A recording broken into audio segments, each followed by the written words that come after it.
Isang mapagpalang araw po sa ating lahat. Ako po si Charles at welcome po sa aking daily devotion. Sa araw na ito, ating itutuloy ang series na Harnessing the Power of Words. So, speak with a point. Ephesians chapter 4 verse 29 ang sabi rito. Let no corrupting talk come out of your mouth, but only such is good for building up, as fits the occasion, that it may give grace those who hear. So kumbaga sinasabi rito na walang kung anumang masamang lalabas sa bibig mo, at yung mga lalabas lang sa bibig mo or yung mga sinasabi mo lang ay kumbaga ay magbibigay ng grace sa mga taong makakarinig nito. Kumbaga puro positive or magbibigay ng magandang resulta sa mga makakarinig na ito. So kumbaga dito pa rin hanggang ngayon talagang nagpo-focus tayo dun sa the power of words, na makapangyarihan talaga yung salita. So sa unang application, sa unang teaching, punta tayo, sabi rito, talking pointlessly is just air pollution. So napakadiin, napakalala nung sinabi na kapag daw nagsalita ang isang tao ng walang point, ano lang daw yun, talaga nakakadagdag lang daw yun sa air pollution o sa pollution sa hangin. So kasi totoo nga naman, kasi nga kung magsasalita ka naman talaga ng walang point or ng walang magandang maidudulot, syempre yun nga, talagang pollution lang sa hangin, yung dagdag pollution lang yun sa hangin. So sa ikalawang teaching, ang sabi rito, talking must have a purpose. Ang pagsasalita, or kung ano yung bago ka magsalita, dapat daw yung mga sasabihin mo ay may purpose. Ano bang purpose mo? Ano bang dahilan kung bakit mo sasabihin to? Ano bang gusto mong mangyari kung bakit mo sasabihin yung isang bagay? Gusto mo bang mangyaring masama o gusto mo bang maging maganda? Ganon. So kumbaga, talking must have a purpose. Kailangan may rason sa bawat sasalita natin or sa bawat sasabihin natin.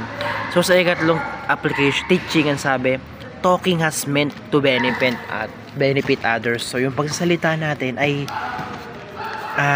it is meant to lift up or iangat yung ibang tao. Na sinasabi rito na yung pagsasalita mo or yung lahat ng sasabihin mo ay dapat makakatulong yan para sa ibang tao. Makakatulong yan para iangat yung kapwa mo. So ganun. So puna tayo sa application. Paano nga ba natin ito may apply sa ating buhay? Sabi dito, speak only when you have a point.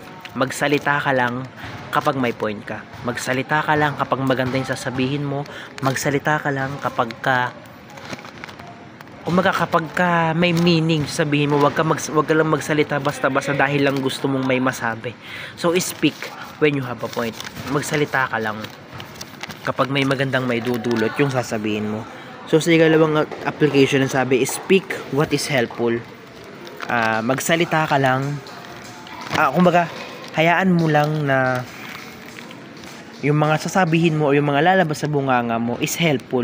Dapat makakatulong yan. It's either mangpuri ka ng ibang tao, sabi mo ang ganda-ganda mo, ang gwapo-gwapo mo naman, ganan. So kumbaga dapat yung mga sasabihin mo, maging maingat tayo maging maingat tayo sa mga salita natin, na dapat yung sasabihin natin ay maging katuwa-tuwa sa iba, kumbaga makatulong sa iba, yun, no? So sa ikatlong application, ang sabi rito, speak to build others up. So magsalita tayo para bumuo ng ibang tao. Magsalita ka para dun sa kumpleto ng ibang tao. Yun nga, dahil sabi ko, mampuri ka, mang-compliment ka, sabi mo ganda-ganda mo naman, gwapo-gwapo, ang galing-galing mo naman. So kumbaga yung sasabihin mo ba ay makakatulong doon sa isang tao, makakabuo ng araw ng isang tao. So kumbaga dahil nga nung kahapon di masabi, sobrang powerful ng salita, na yung salita daw, yung dila daw natin ay kayang makapatay at kayang makapambuhay ng tao. So yung sinasabi dito na magsalita ka lang kapag magsalita ka para makabuo ng ibang tao. Gawin mo sa pangko-compliment, sa pang-cheer up, ganun-ganon. So yun lamang po, napakarami kong natutunan sa araw na ito. Maraming salamat. Glory to God.